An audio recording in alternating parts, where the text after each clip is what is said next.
Hello दोस्तों, स्वागत है आपका हमारे YouTube channel Great Edge Point पर। आज की हमारी पहली वीडियो है और आज हम पढ़ाने वाले हैं चाइल्ड डेवलपमेंट यानी कि बाल विकास। ये हमारा साइकोलॉजी का सबसे पहला चैप्टर है। इसमें से भी एक दो क्वेश्चन हर साल आते हैं, तो चलिए इसको एक बार देख लेते हैं। सबसे पहले हम देखेंगे कि बाल विकास होता क्या है। ठीक है, बाल विकास बच्चे के विकास के बारे में इसमें बताया गया है। ठीक है, बाल विकास की शुरुआत को अगर मानते हैं, शुरुआत को अगर भारत में इसकी शुरुआत देखी जाए तो कब से कब तक मानी जाती है? कोलकाता विश्वविद्यालय से इसकी शुरुआत मानी जाती है। और किसके प्रयासों से हुई थी? 1930 में गिजुभाई बधेगा के प्रयासों से। ठीक है, अगला हम इसको देखते हैं कि मुख्य परिभाषाएं इसकी कौन कौन से जो बाल विकास से जुड़ी हुई हैं। सबसे पहले अगर हम देखें कि मुख्य परिभाषाओं में हरलोक के अनुसार, हरलोक का इम्पोर्टेंट है, हर साल आता है एक न एक, कि हरलोक के अनुसार क्या है? बाल विकास की जो सीमा है वो अभिवृद्धि तक, अभिवृद्धि मतलब ग्रोथ, यानी कि बच्चे का ग्रोथ ही हो रहा है कि वहीं तक सीमित नहीं है, बल्कि इसमें प्रौढ़ावस्था की ओर गतिशील क्रम निर्धारित रहता है। प्रौढ़ावस्था मतलब कि किशोरावस्था से आगे की जो अवस्था होती है तब तक ये हमारे बाल विकास उसको माना जाता है। ठीक है, जो दूसरी परिभाषा हमारे पास वो है क्रो एंड क्रो। ठीक है, क्रो एंड क्रो के अनुसार क्या है कि गर्भावस्था के शुरू होने से लेकर किशोरावस्था के प्रारंभ होने तक, गर्भावस्था के शुरू से लेकर किशोरावस्था के प्रारंभ होने तक यानी शुरुआत होने तक जो उसका जो विकास हो रहा है उसका अध्ययन को ही बाल विकास के अंतर्गत समावित किया जाता है। ठीक है, ये दो हमारी मुख्य परिभाषाएं हैं, इनको हम याद कर सकते हैं। जो तीसरी परिभाषा वो है हमारी मारिया मोंटेसरी की परिभाषा है। वो कौन सी है? मारिया मोंटेसरी के अनुसार जो है बालक में सच्ची शक्ति का निवास होता है, सच्ची शक्ति का निवास। ठीक है, ये हमारी परिभाषाएं हैं, इनको हम याद कर लेंगे। आगे हम देखें कि विकास और अभिवृद्धि में अंतर क्या होता है। विकास और अभिवृद्धि, अभिवृद्धि क्या होती है? बच्चे की जो ग्रोथ होती है उसको अभिवृद्धि कहा जाता है। ठीक है, अगर हम कहेंगे कि ग्रोथ जो होती है बच्चों की उसको क्या कहते हैं? अभिवृद्धि कहते हैं, और विकास कहते हैं डेवलपमेंट को। ठीक है, तो उन दोनों में फ़र्क क्या है? ये कई बार क्वेश्चन देखने को मिलता है, इन दोनों में फ़र्क क्या है। ठीक है, तो सबसे पहले हम देखें कि जो विकास है वो क्या है? जीवन पर्यंत चलने वाली प्रक्रिया, मतलब पूरे जीवन चलती है। जो अभिवृद्धि है वो एक निश्चित आयु तक होती है, मतलब उसकी एक स्पेशल एज होती है, तब तक ग्रोथ होती है बच्चे की, उसके आगे वो रुक जाती है।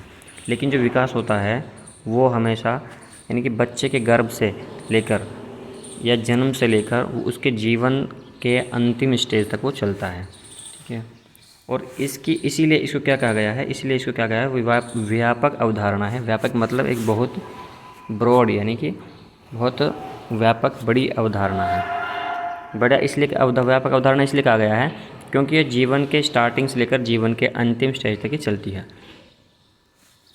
और ग्रोथ, अगर अभिवृद्धि को देखें, अभिवृद्धि को कहा गया है कि अभिवृद्धि जो है वो एक संकुचित अवधारणा है। ठीक है, संकुचित मतलब ये एक निश्चित समय तक ही रहती है। ठीक है, नेक्स्ट है कि जो आंतरिक और बहुपक्षीय होती है। ठीक है, विकास जो होता है वो आंतरिक होती है, दिखाई नहीं देता है। बच्चे के अंदर विकास होता है, और बहुपक्षीय होता है, बहुत से पक्षों को अपने साथ लेकर चलता है। अगर वहीं हम बात करें अभिवृद्धि की, शारीरिक होती है, शरीर के अंदर दिखाई देती है। अगर मान लो बच्चे के अंदर कोई ग्रोथ हो रही है, उसका शरीर का कोई हिस्सा बढ़ रहा है, हाथ पैर बढ़ रहे हैं, वो ग्रो कर रहा है, तो वो हमें दिखाई देती है। फिर विकास का जो निश्चित क्रम होता है, भाई उसका क्रम है वो निश्चित होता है, लेकिन जो अभिवृद्धि है उसका कोई निश्चित क्रम नहीं होता है। ठीक है, वो इसलिए नहीं होता क्योंकि हो सकता है कि बच्चे के ग्रोथ बढ़ रही है लेकिन उसकी हाइट नहीं बढ़ रही है। ठीक है, तीसरा अगर हम 5 पॉइंट देखें कि व्यवहार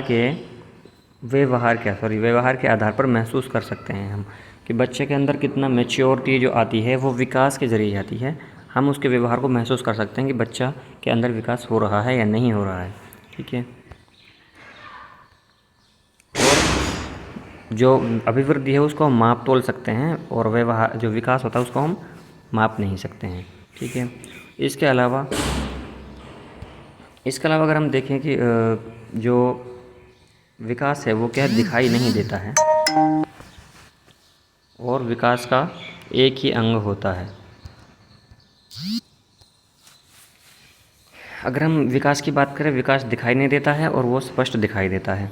ठीक है, तो चल अगला अंतर क्या देखें हम, जो विकास का ही एक अंग होता है अभिवृद्धि जो है, अभिवृद्धि एक छोटा पार्ट है और विकास जो है वो बड़ा पार्ट है, यानी कि उसका ही एक हिस्सा है अभिवृद्धि।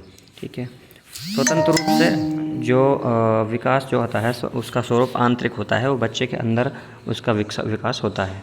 ठीक है, और जो अभिवृद्धि वो बाह्य स्वरूप होता है, उसको हम उसको बाहर से देख सकते हैं, यानी बच्चे के अंदर वो विकास, अगर विकास हो रहा है वो हमें दिखाई नहीं देगा, अभिवृद्धि हो रही है तो वो हमें दिखाई देगी।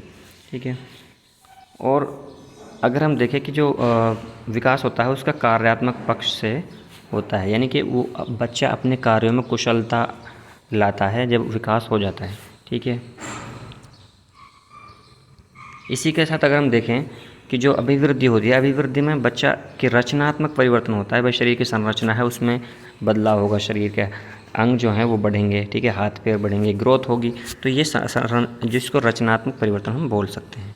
ठीक है, आगे देखें कि जो अभिवृद्धि और विकास का जो सिद्धांत है, ठीक है, अभिवृद्धि और विकास का सिद्धांत है, उसको हम अलग अलग पार्टों में डिवाइड किया है। ठीक है, अभिवृद्धि विकास का सिद्धांत को अगर हम देखें तो विकास की जो दिशा है, पहला जो उसका पार्ट है वो है विकास की दिशा का सिद्धांत। ठीक है, वो जन्म के पश्चात शुरू होती है, जन्म के पश्चात, और सिर से पैर की ओर होती है। ठीक है, सिर से पैर की ओर। आगे हम देखें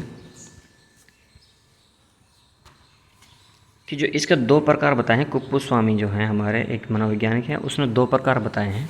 कौन कौन से, एक बताया है सिफेलोकोडल, इसको हम सिफेलोकोडल बोलते हैं, और हिंदी में बोलते हैं सिर पदाभिमुख, यानी कि सिर से पैर की ओर इसका जो विकास होता है। ठीक है, विकास की दिशा का जो डायरेक्शन होती है विकास की, डेवलपमेंट की डायरेक्शन, उसको दो भागों में बांटा। दूसरा हमें प्रोक्सिमो डिस्टल, यानी कि समीप दूर अभिमुख, समीप मतलब पास से दूर जाता है, यानी कि केंद्र से बाहर की ओर। ठीक है, आगे हम देखें, दूसरा जो इसका पार्ट है वो है विकास एवं विकास की गति दर। ठीक है, भाई विकास की गति विकास की जो गति हो रही है वो किस दर से चल रही है। ठीक है, तो सबसे पहले हम देखें, बच्चा जब शैशवावस्था में होता है, सबसे छोटा होता है, तो उसकी जो गति होती है वो तीव्र होती है, तेज गति से उसका विकास होता है। फिर बाल्यावस्था आती है, बाल्यावस्था में क्या जो विकास की जो उनकी गति है वो धीमी पड़ जाती है। इसके बाद फिर किशोरावस्था में उसकी गति तेज गति से चलती है उसकी दर। ठीक है, और ये हमेशा एक जैसी नहीं होती, कभी बढ़ेगी फिर घटेगी नहीं, लेकिन वहीं पर रुक जाएगी। ठीक है, फिर और बढ़ेगी आगे, तो ये इस तरीके से चलता है। इसका तीसरा पार्ट अगर हम देखें, विकास के क्रम का सिद्धांत, भाई विकास का जो क्रम होता है वो निर्धारित होता है, ऐसा नहीं कि उसका क्रम नहीं होता है। ठीक है, गामक एवं भाषा का निश्चित क्रम होता है। जब बच्चा भाषा सीखता है तो सबसे पहले एल से लिसनिंग, हम पढ़ते हैं कि LSRW का जो फॉर्मूला है, लिसनिंग मतलब सुनता है पहले बच्चा, परिवार में, घर के अंदर, इसके अपने समाज में, पड़ोस में, इसके बाद स्कूल, मतलब सबसे पहले वो सुनता है। ठीक है, और उसके बाद में स्पीकिंग यानी कि बोलना शुरू करता है, फिर रीडिंग करता है, उसके बाद में W से राइटिंग करता है। ठीक है, तो ये क्या है, इसका एक क्रम होता है, इसका एक इसी क्रम में चलता है। ठीक है, अगर हम इसका एग्जांपल, सबसे पहले बच्चा किसमें गर्भ में होता है, उसके बाद में शैशवावस्था में, उसके बाद बाल्यावस्था, फिर किशोरावस्था। ऐसा नहीं कि सीधा शैशवावस्था से सीधा बच्चा किशोरावस्था में आ जाएगा, बल्कि उसका एक क्रम निर्धारित होता है। सीधा पहले गर्भ से शैशवावस्था में आएगा, फिर शैशवावस्था से बाल्यावस्था में आएगा, फिर किशोरावस्था में आएगा। ठीक है, नेक्स्ट हम देखें परस्पर संबंध का सिद्धांत। बच्चा जो विकास जो होता है उसका सभी सिद्धांत में उनका परस्पर संबंध जरूर होता है, उसका जो भी पार्ट होता है। ठीक है, इसके सभी पहलू जो होते हैं वो आपस में कनेक्टेड होते हैं। जैसे मान लो शारीरिक है, शारीरिक बच्चा का शरीर का विकास होता है, उसका कहीं ना कहीं मानसिक विकास भी होगा, और समाज के अंदर वो एक्टिविटीज़ में इन्वॉल्व होने लगेगा, यानी कि सामाजिक विकास, मानसिक और शारीरिक सब क्या हैं, साथ साथ चलती हैं। इसी के साथ जो संवेगात्मक विकास है वो भी होगा। बच्चा किसी न किसी से अपने संवेग को जोड़ कर दे, किसी से संवेग के अंदर डर आता है, प्यार आता है, दुख आता है, गुस्सा आता है, किसी से गुस्सा करेगा, किसी से प्यार करेगा, किसी से डरेगा, तो ये सब चीज़ें उसके परस्पर संबंध के विकास में आती हैं। ठीक है, आगे अगर हम देखें कि निरंतर विकास का सिद्धांत, जो विकास होता है वो निरंतर चलता है, इसमें कोई अचानक परिवर्तन नहीं आता, धीरे धीरे ग्रेजुअल होता है, लेकिन इसमें परिवर्तन होता है। और विकास की प्रक्रिया अविराम यानी कि कभी रुकती नहीं है, विराम नहीं लगाती है, बल्कि यह रेगुलर चलती रहती है। ठीक है, आज की क्लास में इतना ही बहुत। मिलते हैं कल की नेक्स्ट वीडियो में, और उम्मीद करते हैं कि आपको हमारी वीडियो बहुत पसंद आई होगी और कहीं ना कहीं आपके लिए हेल्पफुल भी होगी। तो इसी तरीके से हम अब कंप्लीट CDP और पेडागोजी भी पढ़ेंगे। ठीक है, और हमारी क्लास का टाइम यही रहेगा लगभग 4 बजे। और दूसरी जो क्लास हमारी मैथ की वो होने वाली है शाम को 7 बजे 8 बजे के लिए। उसका जो टाइम है वो हमारे व्हाट्सएप चैनल पर शेयर कर दिया जाएगा। तो उम्मीद करते हैं कि आपको हमारी वीडियो बहुत अच्छी लगी होगी। अच्छी लगी हो तो हमारे चैनल को सब्सक्राइब कीजिएगा और वीडियो को लाइक कीजिएगा। जो आपके और साथी हैं जो जिनको आपको लगता है कि जिनको इससे हेल्प मिल सकती है, समझ सकते हैं सिंपल वे में, तो उनको हमारी वीडियो को शेयर कीजिएगा और हमें इसी तरीके से सपोर्ट कीजिएगा। बहुत बहुत थैंक यू। मिलते हैं कल नेक्स्ट वीडियो में। Bye bye.